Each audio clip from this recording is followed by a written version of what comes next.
All right. Without further ado, let's look at 2023's worst tweets, okay? To kick it off, this lady, a mainstay of these threads, Amy Terrace. I thought she was gone. I thought her account was disabled. What happened?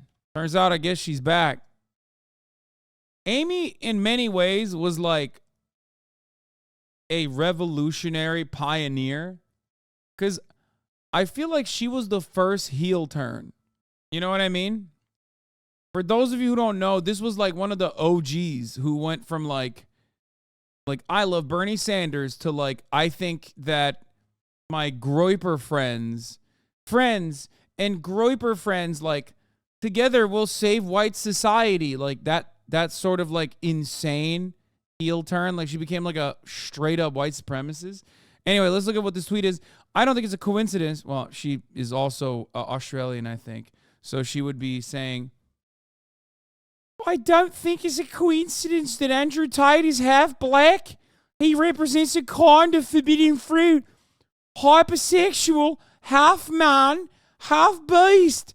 Primitive savage who's going to beat you in a fight, plus rape you women folk. And young incels are so effeminate, they're horny for him too. Wow, that's bad. Oh my God. Amy is a leftist meme account that posting deranged shit. She's not real. There's no records of such a person, and the images are all stolen. Wait, what? Didn't she have a podcast? What are you talking about? Transvestigators found their footing in 2023. I find myself suspecting actual women of being trans now. It's like culture war trauma or something. I actually had to pause this movie and look this actress up to make sure she was actually female. You know, it's actually funny that the pro-trans side is more upset by this than anybody on my side. It's telling.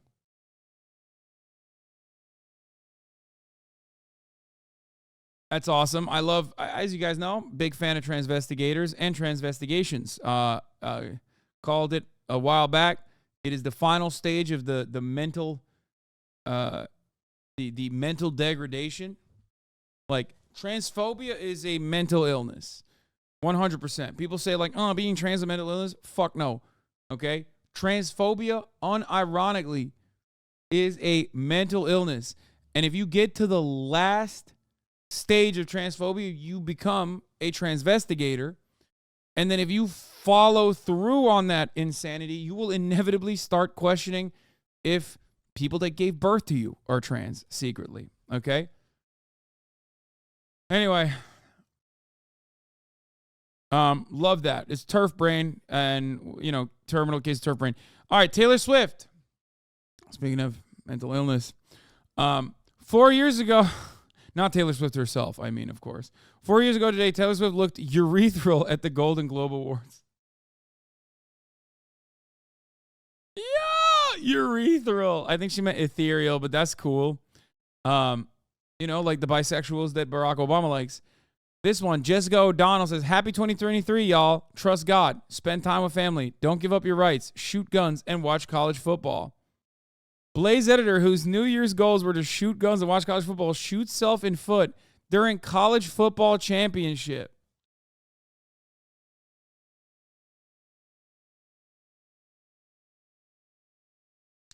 That's awesome. Asking all the questions already answered by my shirt. I didn't fuck a corpse. I didn't come on a corpse. I didn't put my pussy anywhere near a corpse. I've never done anything weird with a corpse. Oh, come on. Why? Why? I remember this. Why is she... Why is it hidden? Yeah, what was this about? What was she talking about? This was like a really racist woman too, right? Nor do I want anything weird with a corpse, nor do I find that sexually arousing. All I did was make a philosophical video in 2018 arguing that necrophilia was morally neutral, and I think it's a cool and sick and twisted goth vibes concept in art. No, that was a lady who fingered a dead corpse, right? The racist lady. For many years, I was at CIA. I included this MLK quote as a part of my email header. Cowardice asked the question, is it safe? Expediency asked the question, is it politic? Vanity asked the question, is it popular? But conscience asked the question, is it right? And there comes a time when we must take a position that is neither safe nor politic, nor popular, but one must take it because it's right. Okay, this one is a little bit weak, but I don't even remember that one. This Uber driver probably a damn billionaire now. Young Scott Adams, one of my favorite prolific tweeters. Young Hispanic Uber driver was chatty. He explained his childhood challenges with an addicted mother, poverty, and crime. Now he's absorbing motivational materials and determined to make it without excuses. He hates when people make excuses for not succeeding. He lives in Stockton, but opts to drive in my neighborhood because we are bristling with CEOs and other successful people. His system includes being around success to absorb the secrets. Today, I was his passenger. His system worked. As I exited the car, I said, "You don't know it yet. This was the best day of your life so far."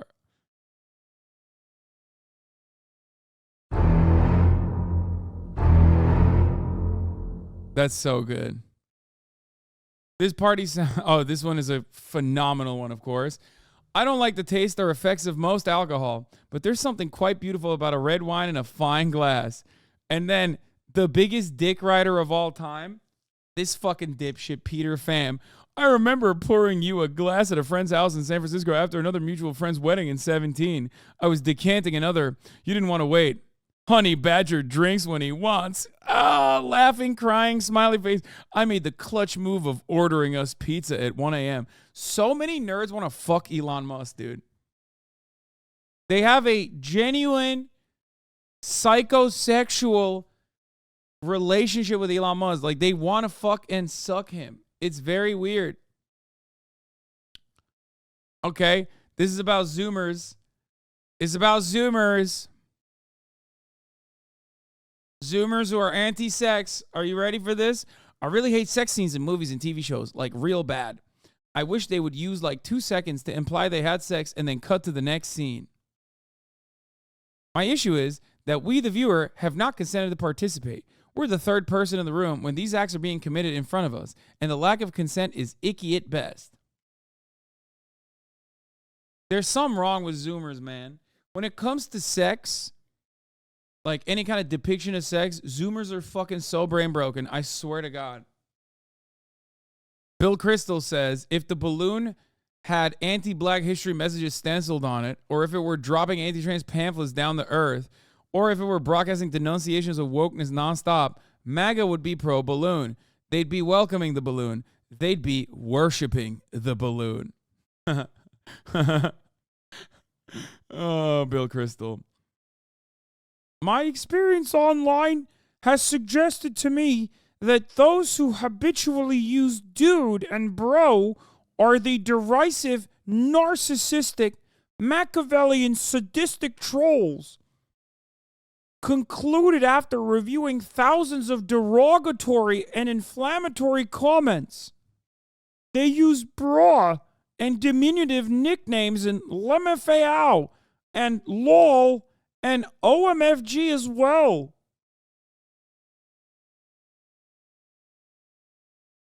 It's awesome. But let's be real. Jordan B. Peterson's greatest tweet was the semen extraction one. Ladies, if a man invites you over for a nap and a shower date, are you going? He's not made any sexual passes at you or even tried you previously. He just want to bond honestly and genuinely. ... Banger. Absolute fucking banger. Oh, this was awesome. This was another banger tweet. Just a reminder that Pat Tillman, the man in the ad in the NFL just opened the Super Bowl up with, was shot in the head by his own man in an intentional friendly fire incident after he became openly critical of the U.S. war efforts, particularly in Iraq. This guy responds and says, just to be clear, this is false. I know the guy who shot Pat, and it was a tragic and accidentally friendly fire incident. The military initially lied about how it went down, and that is the real issue there.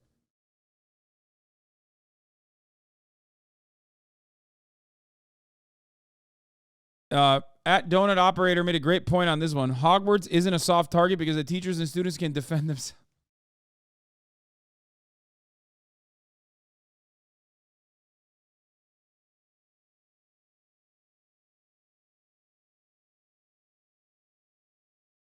The greatest minds of conservatism online, bro.